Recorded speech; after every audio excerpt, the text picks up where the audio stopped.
साथियों, आज की इस वीडियो में हम कवर करने वाले हैं छत्तीसगढ़ राज्य पात्रता परीक्षा के लिए प्राचीन शिक्षा पद्धति उच्च शिक्षा का अर्थ। इकाई 10 में दिया हुआ है। इकाई 10 में दिया है उच्च शिक्षा प्रणाली, जिसमें हम कवर करेंगे उच्च अधिगम संस्थाएं और प्राचीन भारत में शिक्षा। आज के टॉपिक में यह हमारा पहला टॉपिक होगा। उसके बाद जो बाकी टॉपिक है उन्हें धीरे धीरे कवर करेंगे। छत्तीसगढ़ राज्य पात्रता परीक्षा का ये पहला पेपर है, सामान्य अध्ययन, जिसमें बताया गया है कि प्रत्येक यूनिट से 2-2 अंकों वाले 5 प्रश्न तैयार किए जाएंगे। तो इसमें कुल 10 यूनिट है, 5-5 प्रश्न पूछे जाएंगे, तो कुल 50 प्रश्न, और अंकों की बात करें तो कुल 100 अंक के प्रश्न पूछे जाएंगे। तो चलिए शुरू करते हैं आज का हमारा टॉपिक, जिसमें हम पढ़ेंगे उच्च शिक्षा का अर्थ, प्राचीन काल में शिक्षा व अधिगम का परिचय, प्राचीन भारतीय शिक्षा के मूल सिद्धांत, विभिन्न प्रणालियों में शिक्षा, प्राचीन भारत में मुख्य शैक्षणिक केंद्र, हायर एजुकेशन। उच्च शिक्षा का अर्थ है सामान्य रूप से सबको दी जाने वाली शिक्षा से ऊपर किसी विशेष विषय या विषय विशेष में सूक्ष्म शिक्षा। यह शिक्षा के उस स्तर का नाम है जो विश्वविद्यालय, व्यावसायिक विश्वविद्यालयों, लिबरल आर्ट कॉलेज, प्रौद्योगिक संस्थानों के द्वारा दी जाती है। प्राथमिक व माध्यमिक शिक्षा के बाद यह शिक्षा का तीसरा स्तर है, जो प्रायः ऐच्छिक होता है। इसके अंतर्गत स्नातक, स्नातकोत्तर व व्यावसायिक शिक्षा व प्रशिक्षण आते हैं। भारतीय शिक्षा में देखें तो प्राथमिक में 1 से 5, कक्षा 1 से 5, माध्यमिक में कक्षा 6 से 8, उच्च माध्यमिक में कक्षा 9 से 12, स्नातक 1 से 3 और परास्नातक 2 वर्ष का होता है। परास्नातक हायर एजुकेशन में आता है, जिसमें किसी एक विषय में व्यक्ति विशेषज्ञता हासिल करता है। स्नातक में वह सामान्य विषयों का अध्ययन करता है। उच्च माध्यमिक स्तर के बाद विद्यार्थी उच्च शिक्षा में जा सकता है। हाल ही में भारत सरकार के द्वारा नई शिक्षा नीति 2020 के तहत शिक्षा को 5, धन 3, धन 3, धन 4 में डिज़ाइन किया गया है। इसमें 3 से लेकर 18 वर्ष आयु के बच्चों को शामिल किया गया है। इससे पहले यह 10+2+3 में डिज़ाइन किया गया था। शिक्षा को बेहतर बनाने के लिए नई शिक्षा नीति 2020 लाया गया। इसमें 3 वर्ष के बच्चों को फाउंडेशन कोर्स के तहत बाल वाटिका में प्रवेश कराया जाता है। 4 और 5 सेकंड स्टेज होता है। भारत में उच्च शिक्षा के लक्ष्य। भारत में उच्च शिक्षा के लक्ष्य में अधिगम, संतुलन, गुण, प्रासंगिक, मूल्य आधारित, अनिवार्य व मुफ्त शिक्षा है। प्राचीन भारत में अधिगम व शिक्षण संस्थाएं परिचय। प्राचीन भारत में शिक्षा का इतिहास आकर्षक रहा है। धार्मिक प्रशिक्षण के तत्वों और पारंपरिक ज्ञान के साथ प्राचीन भारत में शिक्षा 3री शताब्दी ईसा पूर्व के आसपास शुरू हुई। संतों व विद्वानों ने मौखिक रूप से शिक्षा प्रदान की। लिखने के लिए पेड़ों की पत्तियां व छालों का उपयोग किया जाता था। प्राचीन भारत में शिक्षा प्रणाली के औपचारिक व अनौपचारिक दोनों तरीके मौजूद थे। घर, मंदिर, पाठशालाओं, टोली, गुरुकुलों में शिक्षा दी जाती थी। मंदिर भी सीखने के केंद्र थे, जो छोटे बच्चों को जीवन के सही तरीकों को अपनाने की सीख देते थे और साथ ही प्राचीन प्रणाली के ज्ञान का प्रचार करते थे।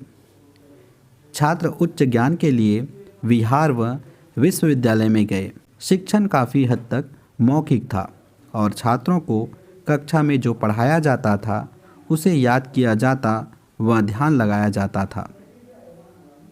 प्राचीन भारतीय शिक्षा के मूल सिद्धांत। प्राचीन भारतीय शिक्षा विज्ञान व दार्शनिक परंपराओं की नींव पर सख्ती से विकसित हुई थी। जीवन और संसार की अभिरुचि का विचार, मृत्यु की अवधारणा व सांसारिक सुखों की निरर्थकता, मुक्ति ने उन्हें एक विशेष दृष्टिकोण प्रदान किया था। संपूर्ण शैक्षिक परंपरा इन 4 सिद्धांतों से उत्पन्न हुई। विभिन्न प्रणालियों में शिक्षा। वेदों में शिक्षा।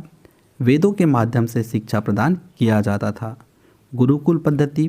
जब बालक 8 वर्ष का हो जाता था तो वह गुरु के पास जाता था, उनके परिवार में रहता था और शिक्षा ग्रहण करता था। तो इसमें गुरु के साथ परिवार के रूप में जुड़कर बालक शिक्षा ग्रहण करता था। सूत्र व महाकाव्यों में शिक्षा। इसमें बालक सूत्रों के माध्यम से, महाकाव्यों के माध्यम से शिक्षा ग्रहण करता था। वैदिक युग में शिक्षा का प्रचार प्रसार अधिक हुआ। बौद्ध युग में शिक्षा पुस्तकी ज्ञान न होकर आध्यात्मिक होता था। बौद्ध काल में शिक्षा मनुष्य के सर्वांगीण विकास का साधना थी। इसका उद्देश्य मात्र पुस्तकी ज्ञान प्राप्त करना नहीं, अपितु मनुष्य के स्वास्थ्य का भी विकास करना था। बुद्ध युग में शिक्षा व्यक्ति के शारीरिक, मानसिक, बौद्धिक तथा आध्यात्मिक उत्थान का सर्वप्रमुख माध्यम थी। भारतीय इतिहास में 4 वेद है। वेदों को दुनिया के साहित्य में सबसे पुराना माना जाता है। प्राचीन भारत में जीवन के दर्शन के मूल स्रोत है। इन वेदों के अध्ययन से न केवल जीवन के दर्शन बल्कि प्राचीन भारतीय संस्कृति के संपूर्ण ताने बाने का भी गहन ज्ञान हो सकेगा। संस्कृति निष्कर्षतः भारत का संपूर्ण साहित्यिक दर्शन, उपनिषद, पुराण सभी वेदों की श्रेष्ठता को स्वीकार करते हैं। ये 4 वेद ऋग्वेद, सामवेद, यजुर्वेद, अथर्ववेद है। गुरुकुल। प्राचीन भारत में शिक्षा की पहचान गुरुकुल प्रणाली से अधिक थी। भारत में प्राचीन हिंदू स्कूल गुरु या शिक्षा के साथ एक ही घर में रहने वाले छात्रों के साथ प्रकृति में बने थे। छात्र अपनी सामाजिक प्रतिष्ठा के बावजूद साथ में रहते थे। वैदिक युग वैदिक शिक्षा। वैदिक ज्ञान को गुरु या शिक्षक द्वारा शिष्य को विनियमित व निर्धारित उच्चारण के माध्यम से प्रदान किया जाता था, जिसे शिष्य स्मृति में ले जाता था। साथियों, चलिए अब लगाते हैं टेस्ट। चूड़ा कर्म संस्कार कहाँ पर होता था? ऑप्शन दिया है गुरुकुल में, घर में, जंगल में, उपरोक्त सभी जगह। चूड़ा कर्म संस्कार घरों में होता था, तो ऑप्शन भी इसका सही जवाब होगा। गुरुकुल शिक्षा का माध्यम होता था हिंदी में, संस्कृत में, पाली में, व्रज में। तो गुरुकुल में शिक्षा का माध्यम संस्कृत था, तो ऑप्शन भी इसका सही जवाब होगा। वैदिक शिक्षा का उद्देश्य होता था चहुमुखी विकास, मोक्ष की प्राप्ति, स्वपहचान, उपरोक्त सभी। वैदिक काल में शिक्षा का मुख्य उद्देश्य होता था मोक्ष की प्राप्ति। उच्च शिक्षा का आरंभ माना जाता है उच्च शिक्षा का, स्नातक शिक्षा का, गुरुकुल शिक्षा का, धार्मिक शिक्षा का। तो सही जवाब होगा गुरुकुल शिक्षा का।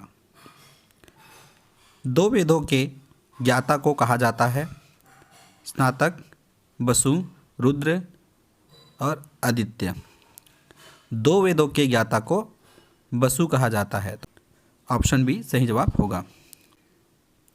गुरुकुल की आय का प्रमुख स्रोत होता था भिक्षा, राज्य अनुदान, साहूकारों का अनुदान, उपरोक्त सभी। तो इसका सही जवाब होगा ऑप्शन डी, उपरोक्त सभी। वैदिक काल में दिनचर्या होती थी नियमित, लचीली, कठोर, उपरोक्त सभी। वैदिक काल में दिनचर्या कठोर होती थी, तो ऑप्शन सी इसका सही जवाब होगा। वैदिक शिक्षा में मूल्यांकन होता है मौखिक, लिखित, सांकेतिक, उपरोक्त सभी। वैदिक काल में शिक्षा का मूल्यांकन मौखिक होता है, तो ऑप्शन ए सही जवाब होगा।